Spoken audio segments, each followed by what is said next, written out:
The day my husband brought another woman into our house and told me I had 10 minutes to leave my own bedroom, I realized something terrifying. After 43 years of marriage, I had become a stranger in my own home. My name is Dorothy Collins, I'm 72 years old, and until that afternoon I believed I had lived a quiet, ordinary American life.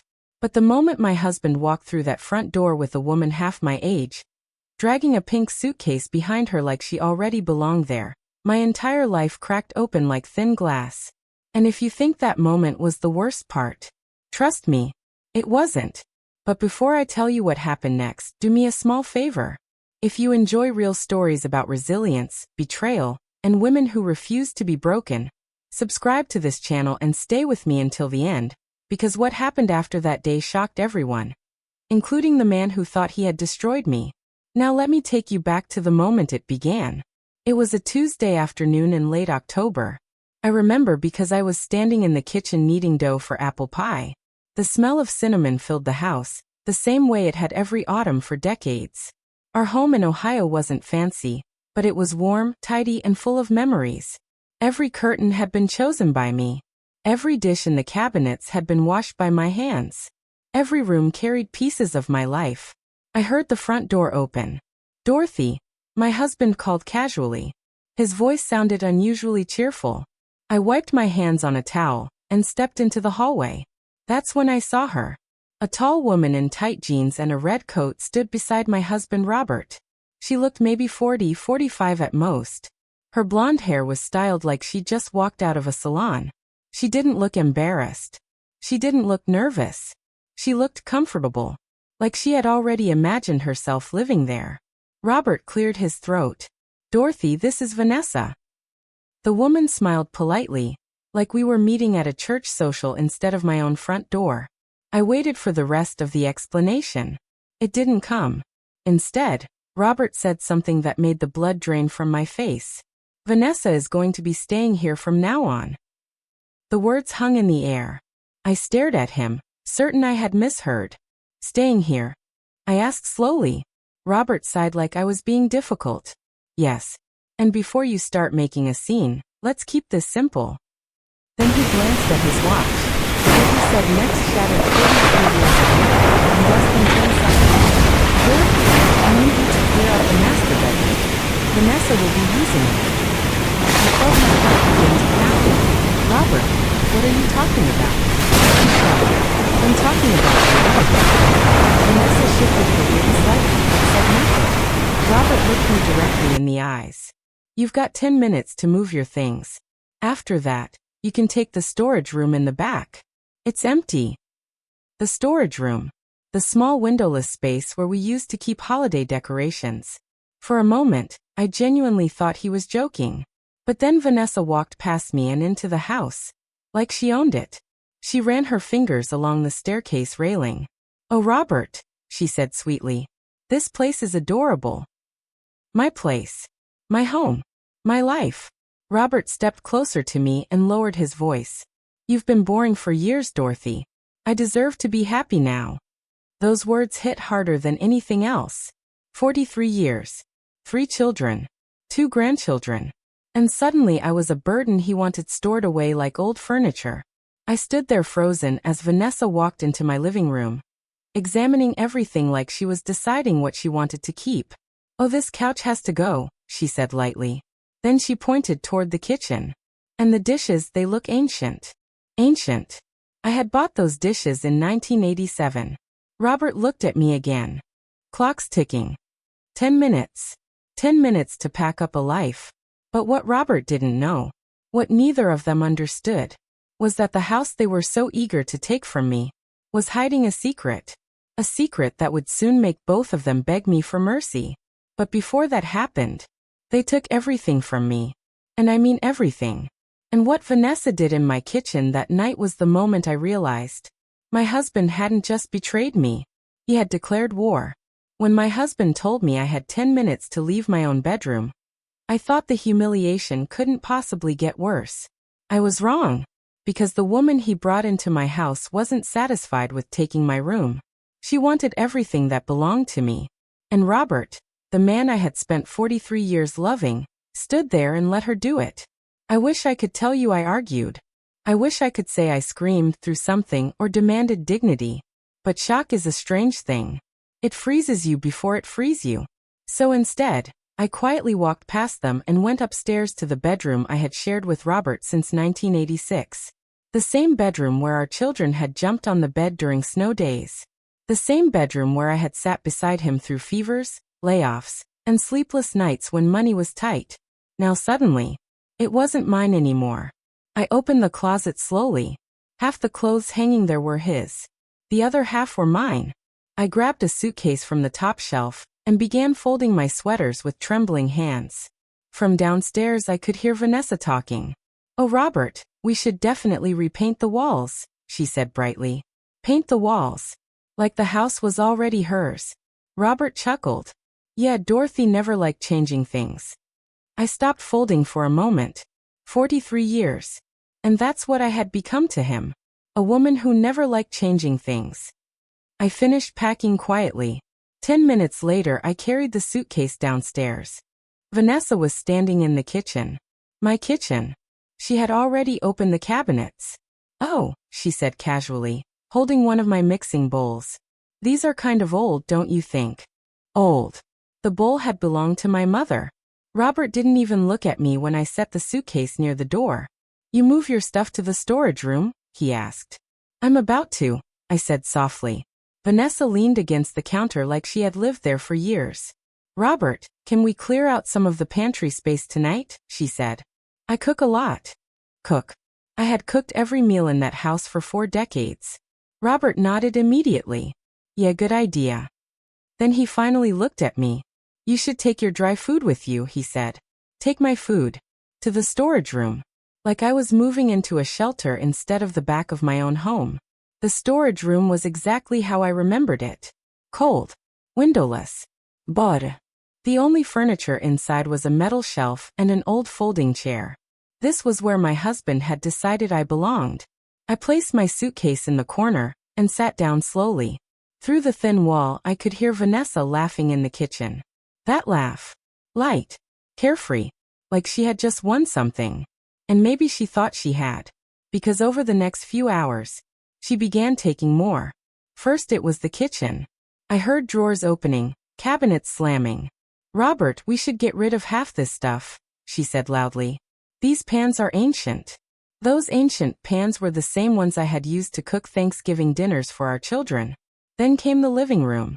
"Oh God," Vanessa said dramatically. "This couch is awful." Robert laughed again. "Dorothy picked it." "Well, it's going," she replied. Then there was a pause. "And that china cabinet too. It looks like something from a retirement home." My china cabinet. The one that held every holiday memory our family had. I sat in the storage room listening to them erase my life piece by piece. But the moment that hurt the most came later that evening. I stepped quietly into the hallway to get a glass of water. When I reached the kitchen, Vanessa was wearing my apron. The yellow one with embroidered sunflowers. The one my daughter had given me 10 years ago. She stood at the stove stirring something in my saucepan. Robert was sitting at the table smiling at her. "You're a much better cook than Dorothy," he said. Vanessa laughed. "Well, I like keeping my man happy." My man. That's when Vanessa noticed me standing there. "Oh," she said lightly. "Did you need something?" Her tone was polite, but her eyes were not. "I was just getting water," I said quietly. She smiled. "You might want to hurry then," she said. "Dinner's almost ready and Robert doesn't like interruptions." Interruptions? In my own kitchen. Robert didn't defend me. He didn't say a word. He just kept smiling at her like a teenage boy. That was the moment I realized something important. My husband hadn't just replaced me. He had rewritten our entire life as if I had never mattered. Vanessa turned back to the stove. "Oh, Robert," she said casually. "Tomorrow we should go through the bedroom closet." He nodded. "Yeah, Dorothy left a lot of junk in there." Junk. 43 years of marriage. Reduced to junk. I went back to the storage room that night and sat in silence for a long time. But something strange happened as I sat there. The sadness slowly faded. And in its place, something colder appeared. Because while Vanessa and Robert were celebrating their victory upstairs, they had forgotten one very important thing. The house might be in Robert's name, but the business that paid for everything, the company Robert bragged about owning, the one worth millions now, had a secret buried deep in its paperwork. A secret only my daughter and I knew about. And once I told her what Robert had done, my husband was going to learn something the hard way. He thought he had given me 10 minutes to leave my room. But very soon, I was going to give him 10 minutes to leave my house. That night, sitting alone in the cold storage room behind my own house, I finally understood something painful. My husband hadn't just betrayed me. He had erased me. Upstairs, I could hear Vanessa laughing again. The sound traveled through the thin walls like a needle pressing into my ears. They were eating dinner. In my kitchen. Using my dishes. At the table where I had served thousands of meals over 4 decades. For a moment I allowed myself to cry. Not loudly. Just quiet tears sliding down my cheeks while I stared at the concrete floor. I had given Robert 43 years of my life. And somehow it had taken him only one afternoon to decide I was disposable. But after a while the tears stopped. Because sadness can only live inside a person for so long before something else takes its place. And what replaced it that night was clarity. I reached into my purse and pulled out my phone. There was only one person I needed to call. My daughter. Her name is Emily, and she has always been the strongest person in our family. She inherited that stubborn streak from me, although Robert used to say it made us both difficult women. That description never bothered Emily. She actually liked it. The phone rang twice before she answered. Mom. She sounded surprised. I almost never called that late. Hi, sweetheart, I said softly. The moment she heard my voice, she knew something was wrong. Mama, what happened? I took a deep breath. Well, I said slowly. Your father brought a woman home today. There was silence. Then Emily said very carefully, okay. She moved in, I continued. Another pause. And he told me I had 10 minutes to leave our bedroom. This time the silence lasted much longer. Then I heard something on the other end of the phone. Not crying. Not shock. Emily started laughing. Not a cheerful laugh either. It was the kind of laugh people make when they hear something so outrageous they almost can't believe it. Oh, she said finally. He did it. What do you mean? I asked. Emily exhaled slowly. Mom, I always wondered when Dad was going to completely lose his mind. I managed a tired smile. Well, apparently today was the day. Where are you right now? She asked. In the storage room, I replied. The storage room? She repeated. Yes. The anger in her voice changed immediately. He put you in the storage room. Technically I walked here myself, I said gently. Mom, she said firmly, listen to me. I could hear her pacing now. You're not staying there. I'm fine, I said. No, you're not. There was another pause. Then Emily asked a question that surprised me. Did Dad say anything about the company? I blinked. No. Did Vanessa? She asked. Not that I heard. Emily went quiet again. Then she said something that made my heart start beating faster. Good. Good. I repeated. Yes, she said calmly. Because if they don't know, then we still have the advantage. I sat up straighter in the folding chair. Emily, I said slowly. What exactly are you talking about? She hesitated for a moment. Mom, do you remember when Dad asked you to sign those business documents 8 years ago? Of course I remembered. Robert had started expanding his construction company around that time. He came home one evening with a stack of papers and said the accountant needed my signature. Something about taxes. I had signed without questioning it. Vaguely, I said. Emily laughed again.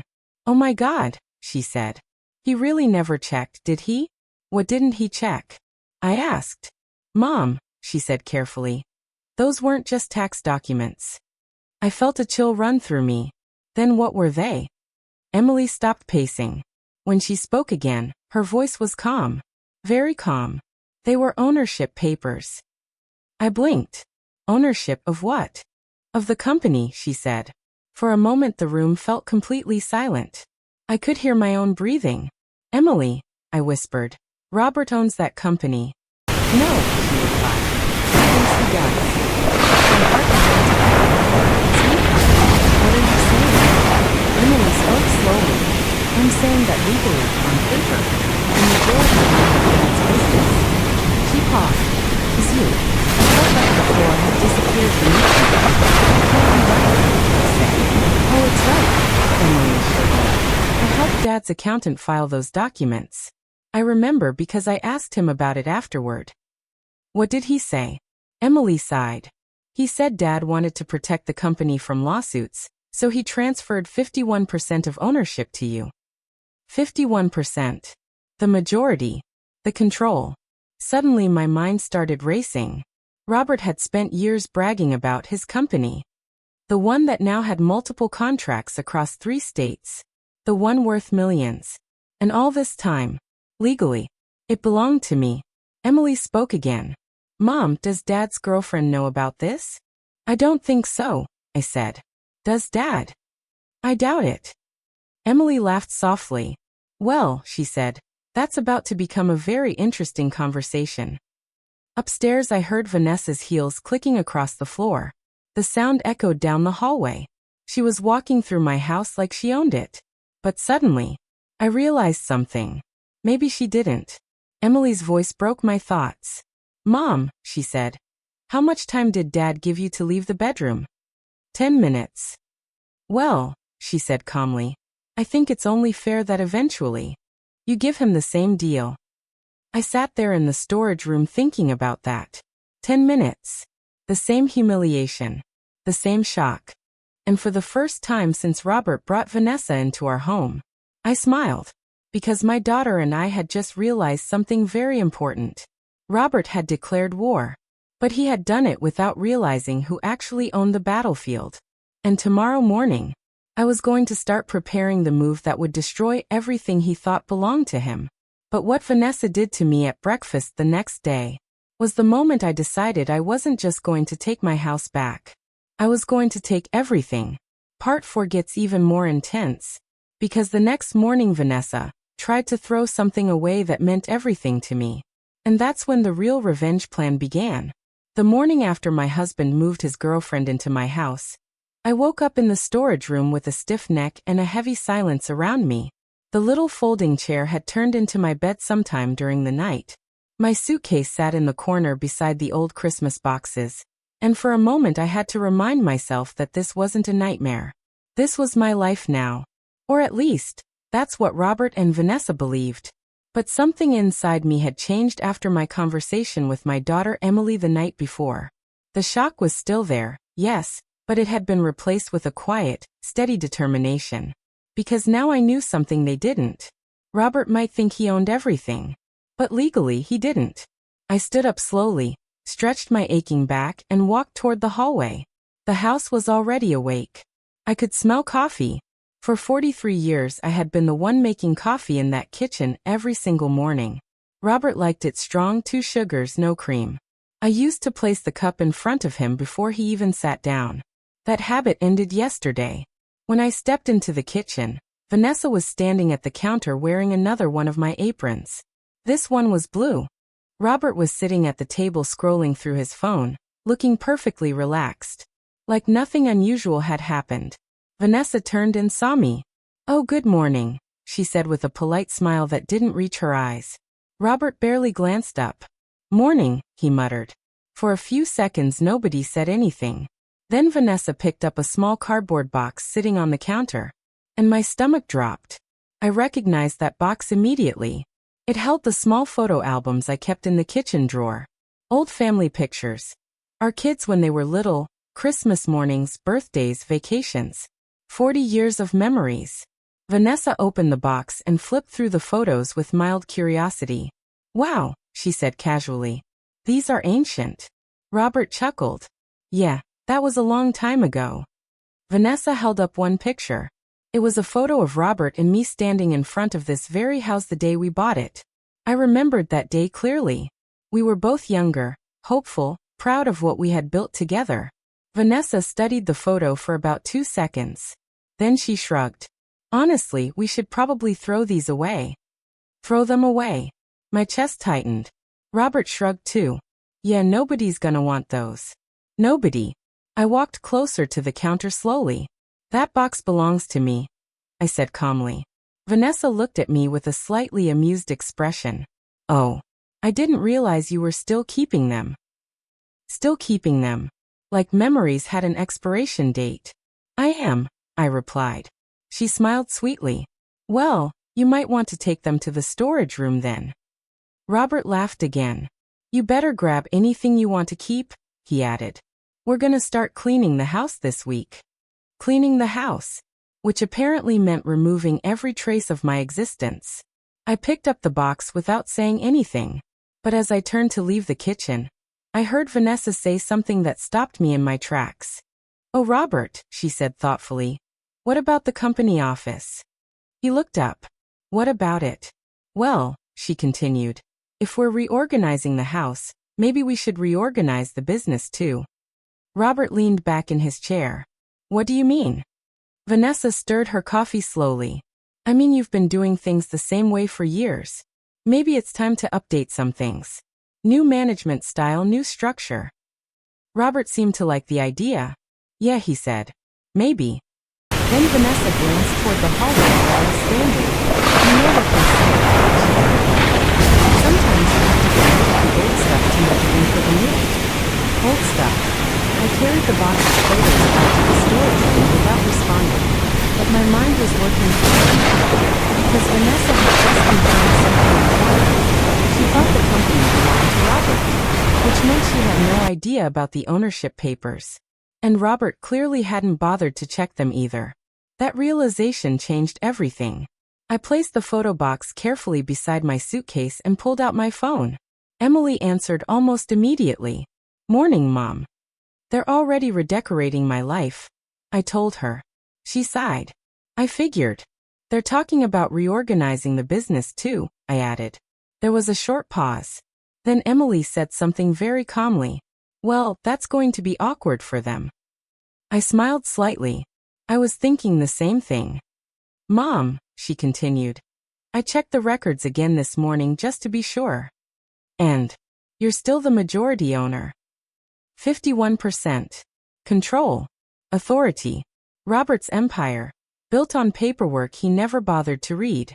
Emily lowered her voice slightly. Which means legally you can do something very interesting. What's that? I asked. You can call a board meeting. The idea hung in the air between us. Robert had spent years acting like he was the king of that company. But kings only rule as long as nobody checks the crown. Emily continued. And Mom, when that meeting happens. Yes. You're the one who gets to make the decisions. I looked around the small storage room. The folding chair. The cold concrete walls. The suitcase in the corner. Robert had sent me here like I was nothing. But very soon, the entire balance of power in his world was about to flip. Emily spoke again. So the question is, when do you want to start? I thought about Vanessa standing in my kitchen, wearing my apron, throwing away my memories, and calling me old stuff. Then I said something that made Emily laugh. I think we should give them a few days. Why? So they can get comfortable. There was a quiet pause. Then Emily said, Mom. Yes. When Dad finds out who really owns his company, he's going to panic. I smiled slowly. Good, I said. Because what Robert and Vanessa didn't understand yet was that the woman they had pushed into the storage room was about to walk into a boardroom and take away everything they thought they had won. And when that moment came, I planned to give Robert the exact same amount of time he gave me. 10 minutes. Part 5 is where the real revenge begins. Because when I walked into Robert's company office 3 days later, the look on his face told me one thing. He had absolutely no idea what was coming. 3 days after my husband told me to move into the storage room, I walked into his company office for the first time in years. And the moment Robert saw me standing there, he frowned, like I had no business being in the building he believed belonged to him. The company was called Riverside Construction Group. Robert had started it nearly 30 years earlier with one truck, a toolbox, and a lot of stubborn ambition. Back then, I had supported him in every possible way. I worked part-time jobs to help with bills. I handled paperwork when the company was small. I answered phone calls from clients while raising 3 children. But as the business grew, Robert slowly pushed me out of it. He started saying things like, "You wouldn't understand the business side." Eventually I stopped going to the office. That's what he wanted. Which is why the look on his face that morning was so satisfying. He was standing near the receptionist's desk when I walked in. "Dorothy," he said, confused. "What are you doing here?" I gave him a calm smile. "Good morning, Robert." The receptionist looked back and forth between us nervously. Robert stepped closer. "You shouldn't be here," he said quietly. "Why not?" I asked. He lowered his voice. "Because this is my workplace." For a moment I just looked at him. My workplace. The words were almost funny now. "I actually came to speak with Mr. Henderson," I said. Robert blinked. Mr. Henderson was the company's lawyer. "What for?" he asked. "You'll find out soon enough," I replied. Robert's expression hardened. "Dorothy, if you're here to cause a scene." "I'm not," I said calmly. Then I walked past him. The receptionist looked terrified. "Mrs. Collins, should I call someone?" she asked. "No," I said gently. "Mr. Henderson is expecting me." And he was. Emily had arranged everything the day before. When I reached the conference room, the lawyer stood up to greet me. "Mrs. Collins," he said politely. Robert burst into the room seconds later. "What's going on here?" he demanded. Mr. Henderson looked slightly uncomfortable. "Robert, perhaps you should sit down." "I'm not sitting down until someone tells me why my wife is in my office talking to my lawyer." The lawyer adjusted his glasses. "Actually, Robert, Mrs. Collins requested this meeting." Robert laughed. "Requested? For what?" I placed a thin folder on the conference table. Inside were copies of the ownership documents Emily had pulled from the records. Mr. Henderson slid them toward Robert. "I think you should read these," he said. Robert glanced down casually. Then he began reading. At first his expression was neutral. Then it slowly changed. His eyebrows pulled together. His eyes moved across the page again. And again. Finally he looked up. "What is this?" Mr. Henderson cleared his throat. "Those are the ownership transfer documents I signed 8 years ago." Robert shook his head. "No, that's not." "It is," the lawyer said. Robert flipped through the pages. "Why is Dorothy doing this?" Mr. Henderson answered carefully. "Because you transferred 51% of the company's shares to her." The room went completely silent. Robert stared at me like I had just spoken another language. "That's impossible," he said. "You signed it," the lawyer replied. Robert looked back at the document. Then at me. Then back at the lawyer. No. I would remember that." "You asked for it yourself," Mr. Henderson explained. "You said it would protect the company from potential legal risks." Robert rubbed his forehead. "That was just paperwork." "Yes," the lawyer said. "Very important paperwork." Robert turned toward me slowly. "You knew about this?" I nodded. "Not at first." "Then when?" he demanded. "Last week." He stared at me. Then he started laughing. The kind of laugh people use when they're trying to convince themselves nothing is wrong. "So what?" he said finally. "You own a few shares. That doesn't change anything." Mr. Henderson coughed softly. "Actually it does." Robert turned sharply. "What do you mean?" The lawyer folded his hands on the table. "Mrs. Collins owns 51% of Riverside Construction." Robert's smile disappeared. "That means she is the majority shareholder." Robert stared at him. "So," Mr. Henderson spoke slowly. "So, technically, she has the authority to make executive decisions regarding the company." Robert looked at me again. For the first time since Vanessa arrived at our house, I saw uncertainty in his eyes. "You wouldn't do that," he said quietly. "Do what?" I asked. "Try to take my company." "My company?" The same man who had told me to move into a storage room 3 days earlier was suddenly worried about losing something he believed was his. I leaned forward slightly. "Robert," I said calmly. 3 days ago you gave me 10 minutes to leave my own bedroom. He didn't respond. You moved another woman into my house. Still nothing. You threw away 43 years of marriage like it meant nothing. Robert's jaw tightened. So yes, I continued softly, I would do that. The lawyer shifted in his chair. Mrs. Collins has requested a formal board meeting tomorrow morning, he said. Robert's head snapped toward him. A board meeting? Yes. For what? Mr. Henderson looked directly at me before answering. To discuss changes in company leadership. Robert's face went pale.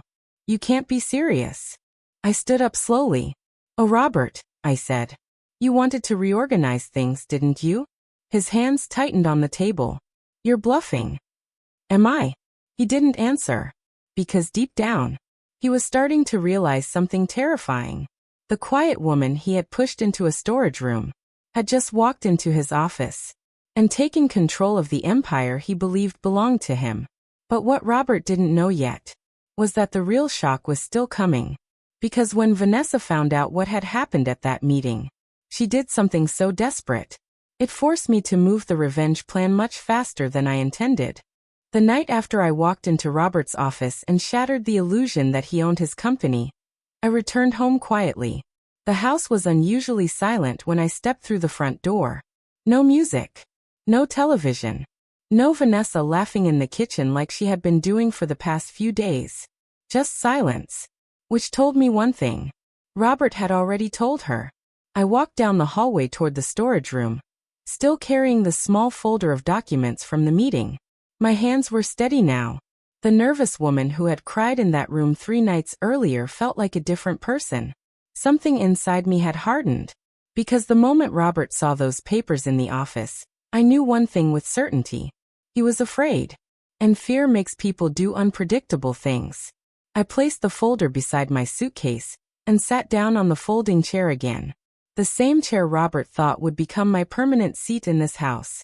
But tonight the room didn't feel like a prison. It felt like a waiting room before something big. About 20 minutes later, I heard footsteps in the hallway. Slow. Sharp. Heels. Vanessa. She stopped outside the door. For a moment she didn't knock. Then finally, 3 quick taps. I stood up and opened the door. Vanessa was leaning against the frame like she had all the time in the world, but her expression was different now. The confident smile she usually wore was gone. In its place was something tight, controlled. You're full of surprises, Dorothy, she said. Her voice was smooth, but I could see tension in her jaw. I folded my arms calmly. Can I help you? She glanced around the small room with obvious disgust. You're really staying in here? She asked. For now, I said. Vanessa shook her head slightly. You know, Robert told me about the meeting today. I didn't respond. She took a step closer. Apparently you think you own his company. I don't think, I replied quietly. I know. Her eyes narrowed. For the first time since she arrived in my house, Vanessa looked uncertain. But she recovered quickly. Well, she said, crossing her arms. Robert also told me you're planning some kind of board meeting tomorrow. That's correct. Vanessa laughed softly. You really think you're going to walk in there and take his company away from him? I looked at her steadily. You seemed very interested in reorganizing things the other morning. Her smile faded. That was different. Was it? Yes, she snapped. Because Robert actually runs the business. I tilted my head slightly, and I legally am most of it. The words hung between us. Vanessa studied my face carefully, like she was trying to figure out whether I was bluffing. Finally she sighed. Look, Dorothy, she said, suddenly coming back. You and I both know what's really happening here. Oh, I said. You're hurt, she continued. I get it. Anyone would be upset after a breakup like this. Breakup. That word almost made me laugh. 43 years of marriage, reduced to a breakup. But trying to destroy Robert's company isn't going to make you feel better, she added. I'm not trying to destroy anything, I replied calmly. I'm protecting what belongs to me. Vanessa's expression hardened again. Let's be realistic, she said. You're 72 years old. You don't know anything about construction contracts or corporate management. Perhaps not, I admitted. But I do understand ownership. Her patience was clearly running out now. Fine, she said sharply.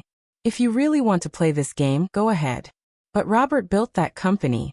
Everyone in that office knows it. She leaned closer. They're not going to follow you. I smiled slightly. That's what Robert thought too. Vanessa stared at me for a moment. Then she did something interesting. She lowered her voice. Listen, we can solve this without making things ugly. I waited. What do you want? She asked. Excuse me. How much money would it take for you to walk away? There it was.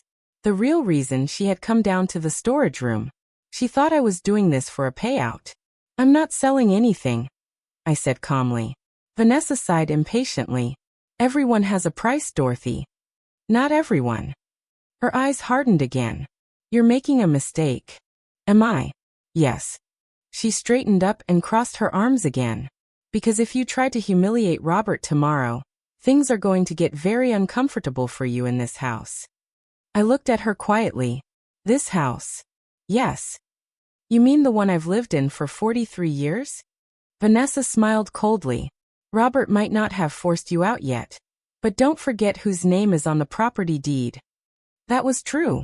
The house was still in Robert's name. Vanessa leaned closer again. So if I were you, she whispered, I'd think very carefully before starting a war you can't win. Then she turned and walked away down the hallway. Her heels clicked sharply against the floor. But something about her visit made me realize something important. Vanessa wasn't just arrogant. She was scared. Because Robert had clearly told her the truth. The company, the money, the lifestyle she thought she had secured, was suddenly at risk. And desperate people make reckless decisions. Which is exactly why I called Emily again that night. When she answered, I told her everything Vanessa had said. Emily was quiet for a moment. Then she asked one simple question. Mom, are you still planning to wait before making your move tomorrow? I thought about Vanessa's threat. About Robert sitting upstairs pretending he still had control. About the storage room. The folding chair. The humiliation. No, I said calmly. I think it's time. Emily smiled through the phone. Good. Why? Because I just spoke with Mr. Henderson again, she said. And the board meeting tomorrow morning? Yes. It's not just about leadership changes anymore. My heart beat a little faster. What do you mean? Emily laughed softly. Let's just say, by the time that meeting ends, your husband might not even have a job anymore. I sat quietly in the storage room thinking about that. Upstairs, I could hear Robert and Vanessa arguing faintly, but neither of them understood what was about to happen. Because the next morning, when I walked into that boardroom, Robert Collins was going to discover something that would shake his entire world. He thought he had taken everything from me, but in less than 24 hours, I was going to take everything from him. And when I finally confronted him afterward, I planned to give him the same offer he gave me. 10 minutes. The next morning, I woke up in the storage room feeling calmer than I had in days. Outside, the house was still quiet. Robert and Vanessa were probably still asleep upstairs in the bedroom that used to be mine. But today was different. Because in a few hours, Robert was going to walk into a meeting believing he was still the powerful owner of his company. And he was going to walk out realizing that power had quietly slipped out of his hands years ago. I dressed carefully that morning. Nothing fancy, just a simple navy blue dress and the pearl necklace my daughter had given me for my 70th birthday.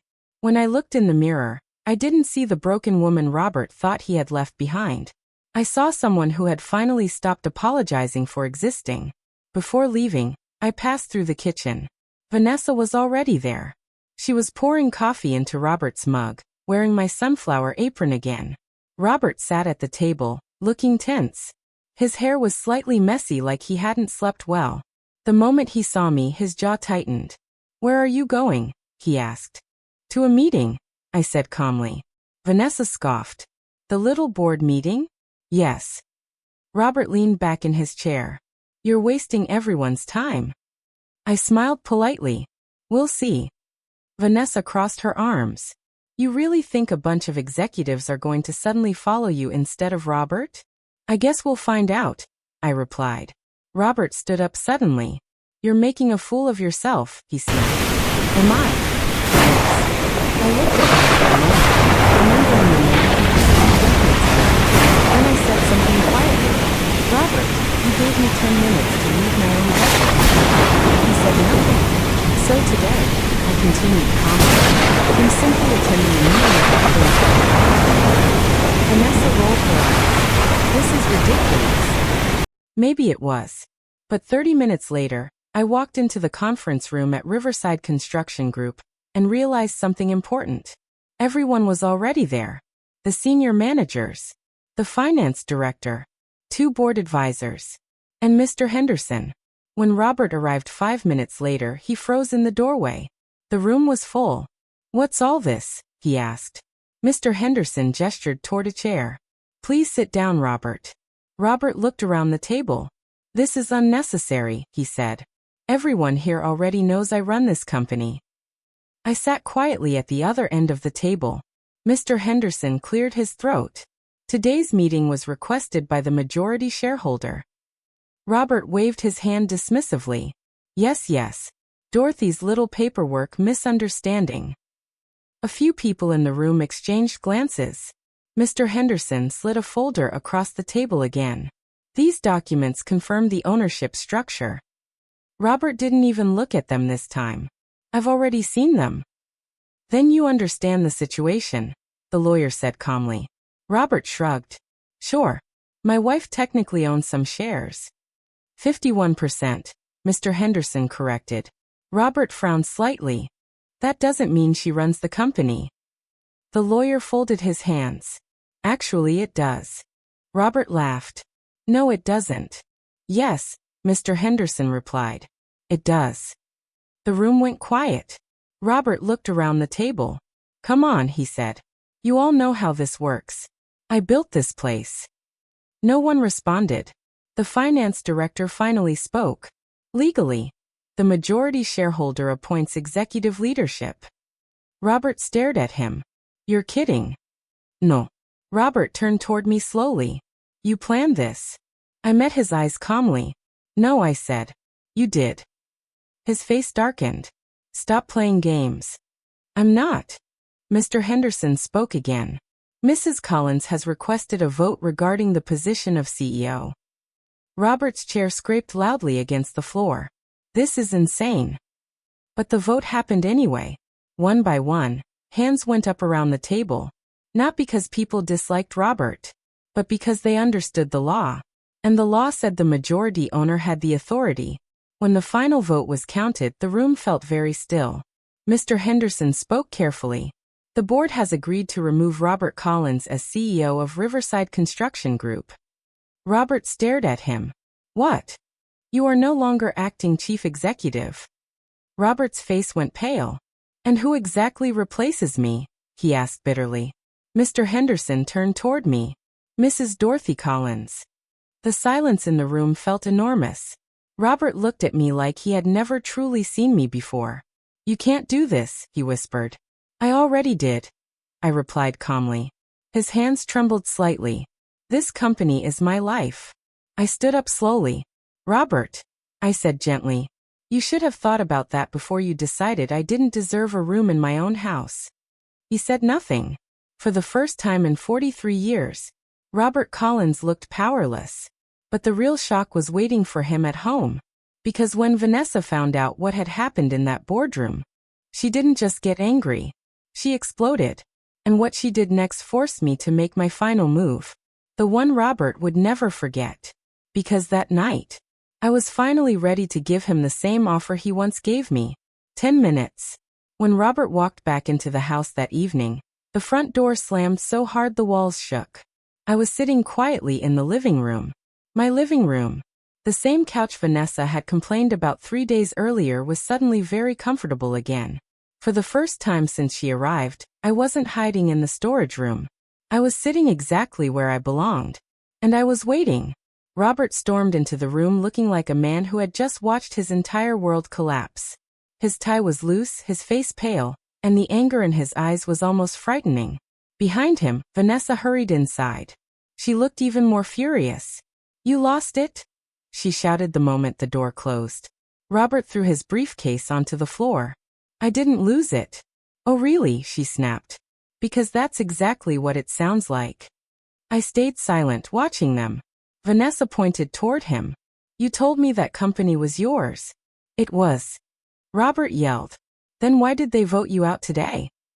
Robert ran a hand through his hair. Because of a technicality. Vanessa laughed harshly. A technicality?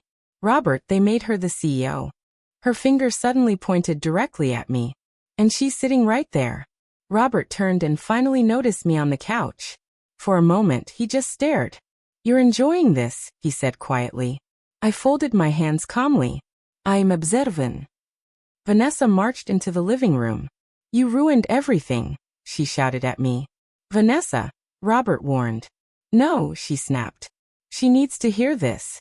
She turned toward me again. Do you have any idea what you just did? Yes, I replied. Vanessa scoffed. You destroyed Robert's career. Robert said nothing. And that silence told me something important. For the first time, he understood the reality of what had happened. Vanessa paced across the room. This is unbelievable, she muttered. You spent years building that company, she said to Robert. And now she just walks in and steals it. I tilted my head slightly. Steals it? Vanessa glared at me. Yes, steals it. I looked at Robert calmly. Did I steal it, Robert? He didn't answer, because he knew the truth. He had signed the documents himself. Vanessa noticed my silence. Her voice dropped. Wait. She looked between us. You knew about this? Robert avoided her eyes. Not exactly. Vanessa stared at him. What do you mean not exactly? I signed some paperwork years ago, he muttered. And you didn't read it? She asked slowly. Robert didn't respond. Vanessa's face turned red. You idiot. Vanessa. You absolute idiot, she shouted. The tension in the room grew thicker by the second. Vanessa turned back toward me. So what now? She asked coldly. You think you're just going to run his company? No, I said calmly. I'm going to run my company. The words hit the room like thunder. Robert sat down heavily in a chair. Vanessa stared at me like she wanted to throw something. You're doing this out of revenge, she said. Yes, I replied honestly. At least I was no longer pretending. Vanessa laughed bitterly. You're pathetic. Maybe she believed that. But a pathetic woman doesn't remove a CEO in one afternoon. Vanessa crossed her arms. So what happens next? I stood up slowly. Well, I said. First, I'm moving back into my bedroom. Vanessa's eyes widened. Excuse me. You heard me. She looked toward Robert. Say something. Robert looked exhausted now. Vanessa turned back to me. You can't just walk upstairs and take that room. I raised an eyebrow. Why not? Because we live here now. The words echoed in the room. I looked at Robert again. Is that true? Robert hesitated. Vanessa waited. Finally he sighed. Dorothy. But before he could finish the sentence, I reached into my purse and placed something on the coffee table. A single sheet of paper. Robert leaned forward to read it. His eyes widened instantly. What is this? He asked. Something Mr. Henderson prepared this afternoon, I said. Vanessa grabbed the paper. Her eyes moved quickly across the page. Then her expression changed completely. You're kidding. No. Vanessa looked up. This says you're filing for divorce. That's correct. Robert looked stunned. Dorothy. And, I continued calmly, the divorce filing includes a temporary financial injunction. Robert's voice became tight. What does that mean? It means the court has frozen several marital assets until the divorce is settled. Vanessa looked confused. What assets? Robert's voice dropped to a whisper. The company. Vanessa slowly turned toward him. You're telling me she owns the company. And now you can't even touch the money? Robert said nothing. Because that was exactly what it meant. Vanessa stared at me again. You planned all of this? No. Iraplia. You forced it. She clenched her jaw. You think you've won. I smiled faintly. Oh Vanessa. I'm just getting started. Robert looked up sharply. What do you mean? I glanced toward the staircase, then back at them. 3 days ago, Robert gave me 10 minutes to leave my own bedroom. Vanessa's expression shifted. Robert's shoulders stiffened. I looked at my watch. Well, I said calmly, I think it's only fair. The room went silent. Fair? Vanessa repeated. I nodded. Yes. Then I said the words Robert never expected to hear. You both have 10 minutes to clear your things out of my bedroom. Vanessa's mouth fell open. You're insane. Robert stared at me. You can't be serious. I checked my watch again. Actually, I said quietly, you have 9 minutes left. When I told Robert and Vanessa they had 10 minutes to clear their things out of my bedroom, the room went so quiet I could hear the ticking of the old wall clock in the hallway. 9 minutes left. Vanessa was the first one to react. She laughed. Not a nervous laugh. A sharp, mocking laugh. Oh please, she said, shaking her head. You've officially lost your mind. I looked down at my watch again. 8 minutes. Robert rubbed his temples like he had a headache coming on. Dorothy, let's just calm down for a minute. 7 minutes, I replied. Vanessa stepped closer to me. You don't actually think we're leaving that room, do you? I met her eyes calmly. Yes. Ido. She crossed her arms. Well, we're not. Robert shifted uncomfortably. Vanessa. No, she snapped. This is ridiculous. She pointed toward the staircase. That bedroom belongs to us now. For a moment I didn't respond. Then I asked a simple question. Does it? Vanessa rolled her eyes. Yes. Robert looked less certain. Because he knew something Vanessa didn't fully understand yet. Power had shifted. And once power shifts, the rules change. I glanced at my watch again. 6 minutes. Vanessa threw her hands in the air. Oh my God, you're serious? Yes. You think you can just boss us around now? I shrugged slightly. You seemed comfortable doing it to me 3 days ago. That shut her up for a moment. Robert looked at the floor, but Vanessa wasn't there. She stormed toward the staircase. Fine, she said. If you want a show, I'll give you one. She marched upstairs with heavy footsteps. Robert looked at me. You don't have to do this. I tilted my head. Did I have to move into the storage room? He didn't answer. I pointed gently toward the stairs. You might want to help her pack. Robert sighed deeply and followed her upstairs. From the living room, I could hear drawers opening and slamming. Vanessa's voice echoed down the hallway. This is insane. Then Robert's quieter voice. Just grab your things. Why should I? She shouted. Because this isn't helping. A suitcase hit the floor upstairs with a loud thud. I sat back on the couch and waited. 5 minutes left. After a few moments, Vanessa appeared at the top of the staircase again. But she wasn't carrying a suitcase. She was holding something else. My yellow sunflower apron. The one she had been wearing in my kitchen all week. She held it up with a smug smile. You want this back too? She asked. I looked at it calmly. Yes. Vanessa smirked. Then she tossed it down the stairs. The apron landed on the floor in front of me. Robert appeared behind her. Vanessa, stop. But she ignored him. You know what, Dorothy? She said loudly. You might have won the company, but you're still just a bitter old woman. Robert flinched slightly. I stood up slowly. 4 minutes. Vanessa laughed again. You're unbelievable. She walked halfway down the stairs and leaned against the railing. What are you going to do if we don't leave, huh? I looked at her calmly. Call the police. Robert's head snapped up. Dorothy. Vanessa burst out laughing. You're bluffing. I pulled my phone out of my purse. No. And then I dialed. The room went quiet again. Vanessa's smile slowly faded. Robert stepped closer. You wouldn't actually do that. I held the phone to my ear. Yes, I said. After a moment, a voice answered on the other end. Police dispatch. Vanessa's face changed completely. Wait. But it was too late. Hello, I said calmly into the phone. Yes, I need assistance at my residence.